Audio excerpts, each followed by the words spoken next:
Tu t'es déjà demandé pourquoi ta voiture consomme comme un char d'assaut au petit matin et pourquoi ton chauffage refuse de te cracher de l'air chaud alors que tu gèles sur ton siège? Si ton voyant moteur s'allume avec le code P050C, c'est que ton ordinateur de bord, le PCM, a remarqué que la montée en température de ton liquide de refroidissement est complètement à la ramasse lors d'un démarrage à froid. Pour faire simple, le démarrage à froid, c'est cette stratégie que le moteur utilise quand il est à la température ambiante ou même en dessous. Ton moteur possède un ou plusieurs capteurs de température, les fameux ECT, qui sont des sortes de résistances thermiques vissées directement dans le bloc ou la culasse. Le principe est tout bête, plus l'eau chauffe, plus la résistance baisse et plus le voltage envoyé au calculateur grimpe. Sur les voitures modernes, comme chez BMW, Toyota ou Volkswagen, on a souvent un deuxième capteur sur le radiateur et même un capteur de température ambiante près de la calandre. Le cerveau de la voiture compare tout ça et s'il voit que l'eau ne chauffe pas assez vite par rapport à l'air extérieur, il tire la sonnette d'alarme.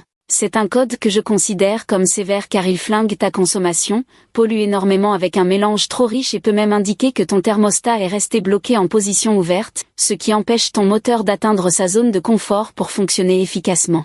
Imagine que tu essaies de prendre une douche chaude alors que ton chauffe-eau est en panne, c'est exactement ce que ressent ton moteur. Pour diagnostiquer ça, commence par vérifier si tu as bien assez de liquide, car une bulle d'air autour du capteur peut fausser toute la lecture. Prends ton thermomètre infrarouge et compare la température réelle de la durite avec ce que t'affiche ton scanner.